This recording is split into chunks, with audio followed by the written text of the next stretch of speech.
10 കൊല്ലം മുമ്പ് സത്യത്തിൽ എന്തും വിളിച്ചു പറയാൻ ഭയങ്കര ധൈര്യമായിരുന്നു. പിന്നെ സൊസൈറ്റിയുടെ ഒരു മാറ്റം അത് ഭയങ്കരമായിട്ട് ഞങ്ങൾക്ക് പെട്ടെന്ന് മനസ്സിലാവും. പൊതുവേ അറിയാവുന്ന ഒരു കാര്യം, അല്ലെങ്കിൽ പൊതുവേ പറയുന്നത്, ഇപ്പൊ നിങ്ങൾ പുരുഷന്മാരായതുകൊണ്ട് എനിക്ക് എങ്ങനെ അറിയില്ല പറയേണ്ടത്. തുടക്കത്തിൽ ഈ ഒരു സീരിയസ്നെസ് ഒന്നും ആർക്കും ഉണ്ടായിണ്ടാവില്ല. ഇതൊരു ജോലി അത്രേ ഉണ്ടാവുള്ളൂ. അയാളുടെ ശബ്ദത്തിലെ ദേഷ്യം, ഇഷ്ടം, വെറുപ്പ്, ഇതൊക്കെ നമുക്ക് മനസ്സിലാക്കാൻ പറ്റും.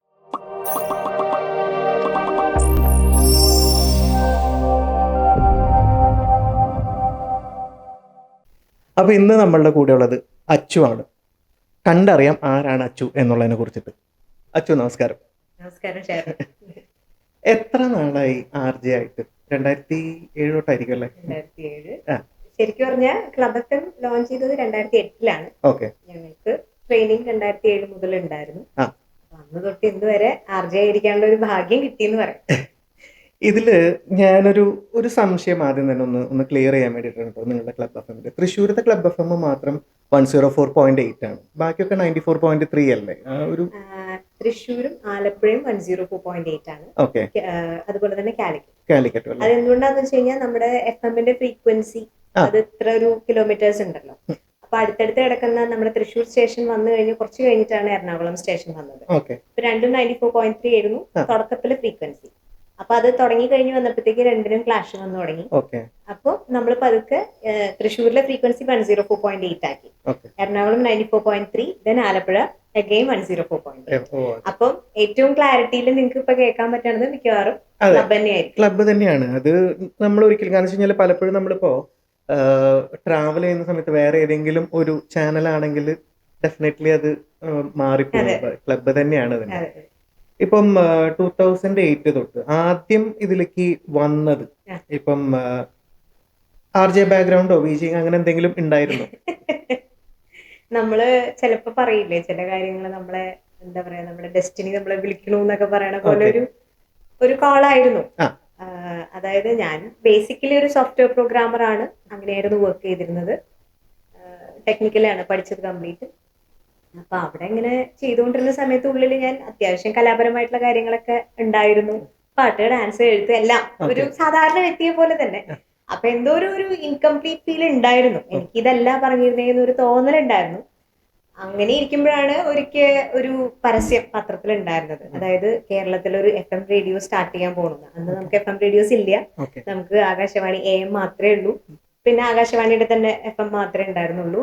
നമ്മുടെ FM ഇല്ല. ശരിക്കും FM-ന്റെ എറ തുടങ്ങുന്നത് തന്നെ 2007-ലാണ് കേരളത്തിൽ. അപ്പൊ എന്താ ഏതാന്നൊന്നും ഒരു ഐഡിയ ഇല്ല. അപ്പൊ എനിക്ക് എന്തോ ഇവിടെ പറഞ്ഞു വെച്ചിട്ടുണ്ട് എന്ന് തോന്നി. അങ്ങനെ ഇന്റർവ്യൂ അറ്റൻഡ് ചെയ്തു, കിട്ടി. ഇപ്പൊ ഇവിടെ ഇരിക്കുന്നു. ഈ ഒരു എന്താണ് പറയാ, ചെറുതായിട്ട് തുടങ്ങിയിട്ടുള്ള, അതായത് ഇപ്പം RJ ആയിട്ട് തുടങ്ങി, ഇപ്പൊ senior program producer, radio jockey തന്നെയാണ് അല്ലേ? ഓക്കെ. അപ്പം ഈ ഒരു ജേർണി എങ്ങനെയാണ് നോക്കിക്കാണുന്നത് ഒരു നമ്മളുടെ ആൾക്കാരോട് പറയാനായിട്ട്? വളരെ രസമുള്ള ഒരു ജോലിയാണ്.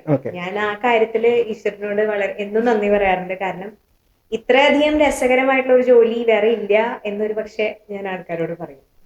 നമുക്ക് എന്തൊക്കെ തന്നെ ഉണ്ടെങ്കിലും അതിനെ ബാലൻസ് ചെയ്ത് വളരെ ഹാപ്പി ആയിട്ട്, അത് മാത്രമല്ല ഒരുപാട് ആൾക്കാരെ കാണാൻ സാധിക്കുന്നു. പാട്ടുകളുടെ ഇടയിൽ ജീവിക്കാൻ പറ്റാന്ന് പറഞ്ഞാൽ തന്നെ അതിൽ പരം ഒരു സന്തോഷം വേറെ ഇല്ലല്ലോ. എന്നും എപ്പോഴും പാട്ട് കേൾക്കാൻ പറ്റുക, കേൾപ്പിക്കാൻ പറ്റുക, ആളുകളോട് സംസാരിക്കാൻ പറ്റുക, അവരെന്താണെന്ന് അറിയാൻ പറ്റുക, അപ്ഡേറ്റഡ് ആയിട്ട് ഇരിക്കാൻ പറ്റുക.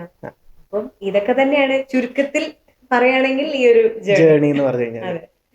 ഈ ഇപ്പൊ നമ്മള് കണ്ടന്റ് ഒക്കെ ചെയ്യുന്ന സമയത്ത് ആദ്യം ഒക്കെ ആയിട്ട് നമ്മളിപ്പോ കണ്ടന്റിന്റെ കാര്യത്തിൽ അതിനേക്കാളും മുന്നേ ഫസ്റ്റ് സ്വന്തം ശബ്ദം FM കൂടെ കേട്ട് കഴിഞ്ഞപ്പോ എന്തായിരുന്നു ഒരു ഫീലിംഗ് കാര്യങ്ങളൊക്കെ? അന്നത് എനിക്ക് ഇഷ്ടമില്ല. എന്റെ ശബ്ദം ഞാൻ എന്ന് ഇഷ്ടപ്പെടുന്നു അന്ന് ഞാൻ പണി നിർത്തി പോണ്ടി വരും. അതാണ് ഞങ്ങളുടെ ഗുരു ഞങ്ങൾക്ക് പറഞ്ഞു തന്നിരിക്കുന്നത്. അദ്ദേഹത്തിന്റെ പേര് ശ്രീ രവി അയ്യർ എന്നാണ്. റേഡിയോ സിറ്റിയിലായിരുന്നു, മുംബൈ റേഡിയോ. അദ്ദേഹമാണ് ഞങ്ങള് ആദ്യത്തെ ബാച്ചിനെ കംപ്ലീറ്റ് ട്രെയിൻ ചെയ്ത. ഒരുപാട് ട്രെയിനേഴ്സ് ഉണ്ട്. രമേശ് സർ, ഇപ്പോഴത്തെ വളരെ പ്രശസ്തനായിട്ടുള്ള വോയിസ് ആർട്ടിസ്റ്റ് ആണ് അദ്ദേഹം ട്രെയിൻ ചെയ്തിട്ടുണ്ട്. അപ്പൊ ഞങ്ങളുടെ ആ ഒരു ബാച്ചിന് കിട്ടിയ ഒരു ഭാഗ്യം എന്ന് പറഞ്ഞു കഴിഞ്ഞാൽ ഏകദേശം 1 ഇയറോളം ട്രെയിനിങ് ഞങ്ങൾക്ക് കിട്ടിയിട്ടുണ്ട്. കാരണം ലോഞ്ച് ആയിട്ടുണ്ടായിരുന്നില്ല. ഇപ്പൊ വരുന്ന ആർക്കും അങ്ങനെ ഒരു ഭാഗ്യം കിട്ടാൻ സാധ്യതയില്ല. കാരണം 2-3 മന്ത്സിന്റെ ട്രെയിനിങ് കഴിഞ്ഞാൽ അവർക്ക് കയറേണ്ടി വരും, ചിലപ്പോൾ ഹാർഡ്ലി 1 മന്ത്. പക്ഷെ നമുക്ക് അറൌണ്ട് ഇയർ കിട്ടി. അതും ഇത്ര അധികം എക്സ്പേർട്സ് ഇന്ത്യയുടെ പല ഭാഗത്തുനിന്ന് വന്നിട്ടാണ്.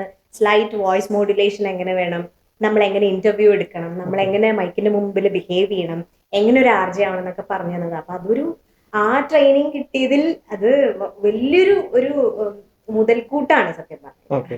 സത്യം പറയുകയാണെങ്കിൽ നമുക്ക് പേടിയാണ് കേട്ടോ നിങ്ങളൊക്കെ വന്നിട്ട് ഇന്റർവ്യൂ അയ്യോ ചെയ്യാൻ. എന്തിനാണ് ഈ അല്ല, നിങ്ങളോ ശബ്ദം കൊണ്ടും അതുപോലെ തന്നെ ആൾക്കാരെയും കണ്ടപ്പോ നമ്മളൊക്കെ ഇങ്ങനെ സ്റ്റാർട്ടിങ്ങിൽ വന്ന് നിൽക്കുന്ന ആൾക്കാരല്ലേ. അങ്ങനെയൊന്നുമില്ല. അപ്പോ ഇത് എങ്ങനെ ചെയ്യണമെന്ന് ഉള്ളതിനെ കുറിച്ചുള്ള ഒരു കൺഫ്യൂഷനും കാര്യങ്ങളൊക്കെ നമുക്ക് ഉണ്ടാവാറുണ്ട്. നമ്മൾ എപ്പോഴും നമ്മൾ ശ്രദ്ധിക്കുന്ന ഒരു കാര്യം, അച്ചുവിന്റെ ഒരു വോയിസ് മാറി നിൽക്കുന്ന ഒരു സംഭവം ഞാൻ ഫീൽ ചെയ്തിരിക്കുന്നത്, എന്താണ് പറയാ, പ്രൊനൗൺസിയേഷൻസ് മലയാളത്തിന്റെ ഇപ്പൊ ഇംഗ്ലീഷ് ഓക്കെ നമുക്ക് പലരും പല രീതിയിൽ നമ്മൾ പറയായിരിക്കും. പക്ഷെ മലയാളത്തിന്റെ ഇപ്പൊ ധ പറയുന്നതാണെങ്കിലും എന്താ പറയാ ഭ പറയുന്നതാണെങ്കിലും ഒക്കെ ഉള്ള ഒരു പ്രൊനൗൺസിയേഷൻ നമുക്കറിയാം ഇത് ബലൂണ്ട ബായാണ് അവിടെ ഉദ്ദേശിച്ചിരിക്കുന്നത് എന്നറിയാം. അപ്പം ഈ മലയാളം ലാംഗ്വേജ് അതിന് അങ്ങനത്തെ സ്ട്രെസ് കൊടുത്ത് സംസാരിക്കാൻ അല്ലെങ്കിൽ അങ്ങനെ ക്ലാരിറ്റിയോട് കൂടെ സംസാരിക്കാനായിട്ട് മലയാള ഭാഷ അറിഞ്ഞുകൊണ്ടാണോ ഇത്, അതിനോടുള്ള ഇഷ്ടം കൊണ്ടാണോ, അതോ ട്രെയിനിങ്ങിന്റെ ഭാഗമായിട്ട് കിട്ടിയത്? അങ്ങനെ ചോദിച്ചാൽ ഇതില് എനിക്ക് കുറെ കാര്യങ്ങൾ പറയേണ്ടി വരും. ഓക്കെ. അതായത് ഇപ്പോ നമ്മളൊരാളോട് സംസാരിക്കുമ്പോൾ നമുക്കറിയാലോ, ഒരാളെ കണ്ടു കഴിഞ്ഞാൽ നമ്മുടെ മനസ്സിലൊരു ഇംപ്രഷൻ വരും. ഓക്കെ. അയാൾ വായ തുറന്നത് പോയി എന്ന് പറയാറുണ്ട് ചിലപ്പോഴൊക്കെ. ഓക്കെ. ഞങ്ങൾക്ക് ഇവിടെ കാണാനുള്ള ഒരു ഓപ്ഷൻ ഇല്ല. ഇപ്പൊ റേഡിയോയിൽ എന്ന് പറയുമ്പോൾ അങ്ങനെയാണല്ലോ. അപ്പൊ നമ്മുടെ ശബ്ദം കൊണ്ട് മാത്രമാണ് നമ്മൾ ആൾക്കാരിലേക്ക് എത്തിച്ചേരുന്നത്. അപ്പൊ നമ്മുടെ ഭാഷ എന്ന് പറയുന്ന ഒരു ഒരു ഒരു ടൈപ്പ് ഓഫ് എനർജിയാണ് ആൾക്കാരിലേക്ക് ശരിക്കും നമ്മുടെ ശബ്ദത്തിലൂടെ പോകുന്നത്, ഭാഷയിലൂടെ പോകുന്ന ഒരു എനർജിയാണ്. അപ്പൊ ഇത് നമ്മൾ ഈ ജോലിയിൽ വന്ന് ചേരുമ്പോഴാണ് തുടക്കത്തിൽ ഈ ഒരു സീരിയസ്നെസ് ഒന്നും ആർക്കും ഉണ്ടായിണ്ടാവില്ല. ഇതൊരു ജോലി അത്രേ ഉണ്ടാവുള്ളൂ. പക്ഷെ നമുക്കറിയാലോ, ഇപ്പൊ ഈ മൈക്കിന് ഇപ്പൊ ഷാരോൺ തന്നെ ആയാലും മൈക്കിന് മുമ്പിൽ വന്നിരുന്ന ആൾക്കാരുടെ റെസ്പോൺസ് വന്നു തുടങ്ങിയപ്പോ ഒരു ചെറിയ ചൂടടിക്കുണ്ടാവും, ഒരു റെസ്പോൺസിബിലിറ്റി, കുറച്ച് കാര്യങ്ങൾ നമ്മൾ ശ്രദ്ധ പുലർത്തണം എന്നുള്ളൊരു ചിന്ത വന്നു തുടങ്ങിയിട്ടുണ്ട്. അത് ഉണ്ട്. പിന്നെ രണ്ടാമത്തേത് മെയിൻ ആയിട്ട് പറയേണ്ട കാര്യം, ക്ലബ് എഫ്എമ്മിൽ ഞങ്ങളെ ട്രെയിൻ ചെയ്ത സമയത്ത് തന്നെ നേരത്തെ പറഞ്ഞ വോയിസ് ആർട്ടിസ്റ്റ് രമേശ് സർ, അദ്ദേഹം ഒരുപാട് പരസ്യ ചിത്രങ്ങൾക്കൊക്കെ ശബ്ദം കൊടുക്കുന്ന, ഇപ്പോഴും ഇൻഡസ്ട്രിയിലുള്ള ഇംഗ്ലീഷ് സ്പീക്കിംഗ് ഒക്കെ വളരെ മനോഹരമായിട്ട് യൂട്യൂബിൽ ഇഷ്ടം പോലെ ഫോളോവേഴ്സ് ഉള്ള ഒരു വ്യക്തിയാണ്. അപ്പൊ അദ്ദേഹമാണ് ഞങ്ങൾക്ക് മലയാളമൊക്കെ വന്ന് ട്രെയിൻ ചെയ്തത്. അപ്പൊ അക്ഷരമാല ആദ്യം ഞങ്ങളെ കൊണ്ട് പറയിപ്പിക്കുക ചെയ്തത്. അക്ഷരമാലയിൽ ക എങ്ങനെ പറയണം, ഖ എങ്ങനെ പറയണം, ഇങ്ങനെ ഇല്ലാത്തതൊക്കെ ഇതുപോലുള്ള ഒരുപാട് ഗുരുക്കന്മാരെ എക്സ്പേർട്സ് വന്ന് ഞങ്ങളെ ക്ലിയർ ചെയ്ത് തന്നിട്ടുണ്ട്. അത് ഞാൻ പറഞ്ഞത്, അത് ചിലപ്പോ എല്ലാവർക്കും അത് ഉണ്ടായിരുന്നില്ല. പക്ഷെ ഇത് അറിഞ്ഞ് പറയുമ്പോഴുള്ള ഒരു സുഖം, ഇവരെയൊക്കെ നമ്മൾ കേൾക്കുന്നത് കൊണ്ട് തന്നെ നമുക്കറിയാം ഇങ്ങനെ പറയുമ്പോഴാണ് അതിന്റെ ഒരു സുഖം കിട്ടണത്. ആ ഒരു സുഖം ചിലപ്പോ 1-2 ദിവസം നമുക്ക് വളരെ റോ ആയിട്ട് പറഞ്ഞാൽ ഉണ്ടാവുമായിരിക്കും. റോ ആയിട്ട് പറയണം തന്നെയാണ് ഞാനും പറയണേ. കാരണം ഞാൻ എങ്ങനെയാണോ അങ്ങനെ പറയാനാണ് ക്ലബ് എഫ് എം എന്നോട് പറഞ്ഞിരിക്കുന്നത്. എങ്കിലേ നിലനിൽപ്പുള്ളൂ, എങ്കിലാണ് ഇത്രയും കാലം നിൽക്കാൻ പറ്റാതെ ഞാനിപ്പോ വിശ്വസിക്കുന്നു. പിന്നൊക്കെ ഈ ഒരു ജേർണിയിൽ കുറെ നമുക്ക് കുറെ അറിവുകൾ വരുമല്ലോ. ഓട്ടോമാറ്റിക്കലി നമ്മൾ കണ്ടുമുട്ടുന്ന ആൾക്കാരിൽ നിന്ന് കുറെ നമ്മൾ എടുക്കുന്നുണ്ട്, കുറെ കിട്ടുന്നുണ്ട്. അതിന്റെ ഒപ്പം തന്നെ നമ്മൾ കുറെ കൊടുക്കാനും ബാധ്യസ്ഥരാണ് എന്നുള്ള ഒരു ചിന്ത ഉണ്ട്. അപ്പൊ കാണുന്നവർക്കും കേൾക്കുന്നവർക്കും ഇപ്പൊ മലയാളം ഇല്ലെങ്കിൽ നമ്മളെ പോലുള്ള അല്ലെങ്കിൽ പിന്നെ ആരാണത് കൊടുക്കുക, അങ്ങനെ ഒരു ചിന്തയും കൂടി ഉണ്ട്. അപ്പൊ പിന്നെ അതിന്റെ ശീലത്തിന്റെ ഭാഗം കൂടിയാണ്. ഇങ്ങനെയാണ് ഞാൻ സംസാരിക്കുക.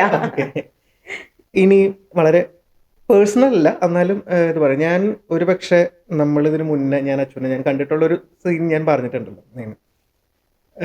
അന്നും നല്ല എനിക്ക് ഓർമ്മയുള്ള അച്ചു എന്ന് പറഞ്ഞു കഴിഞ്ഞാൽ ഒരു സോഡ കുപ്പി ഗ്ലാസ് വെച്ചിട്ടുള്ള ഇതിൽ നിന്ന് മാറിയിട്ട് ഈ ബ്യൂട്ടിഫുൾ ആയിട്ടുള്ള കണ്ണുകൾക്കുള്ള അച്ചുവിലേക്ക് മാറ്റം എന്താണ് ചെയ്തത്? സോഡാ കുപ്പി ഗ്ലാസ് ഒന്നും ഉണ്ടായിരുന്നില്ല എനിക്ക്. ചെറിയ സ്ലൈറ്റ് പവർ 0.5 സംതിങ് പവർ ഗ്ലാസ്സേ ഉള്ളൂ അന്നും. അതെ, ഇന്നും അതുണ്ട്. അത് സിസ്റ്റം നോക്കുമ്പോൾ മാത്രം തന്നെ ഉള്ളൂ. പിന്നെ ബാക്കിയുള്ളത് എന്താന്ന് എനിക്കറിയില്ല. ഈ നമ്മളുടെ ഈ ട്രെൻഡ് ഉണ്ടല്ലോ, ഇപ്പം നിങ്ങളിപ്പം നിങ്ങൾ മാത്രമല്ല, ഇപ്പൊ എനിക്ക് തോന്നുന്നു മീഡിയ ഫീൽഡിൽ നിൽക്കുന്ന ആൾക്കാരായിരിക്കും ഒരു പക്ഷേ ട്രെൻഡിനനുസരിച്ചിട്ട് പോവുക എന്ന് പറഞ്ഞു കഴിഞ്ഞാൽ. അപ്പം എന്താണ് പറയുക, ഇപ്പൊ നമ്മളുടെ പണ്ടത്തെ ഒരു 10 കൊല്ലം മുന്നത്തെ പ്രോഗ്രാമിനെ വെച്ച് നോക്കുമ്പോൾ ഇപ്പോഴത്തെ ഒരു പ്രോഗ്രാമിൽ വന്നിട്ടുള്ളൊരു മാറ്റം എങ്ങനെയാണ് എന്നുള്ളതാണ്. 10 കൊല്ലം മുമ്പ് സത്യത്തിൽ എന്തും വിളിച്ചു പറയാൻ ഭയങ്കര ധൈര്യമായിരുന്നു. അന്നൊന്നും അറിയില്ല. ഇന്ന് കുറച്ച് ആൾക്കാരെ കുറച്ചൊക്കെ മനസ്സിലാക്കി തുടങ്ങി. ഇന്നും ഒന്നും അറിയുന്നല്ല എന്റെ അർത്ഥം.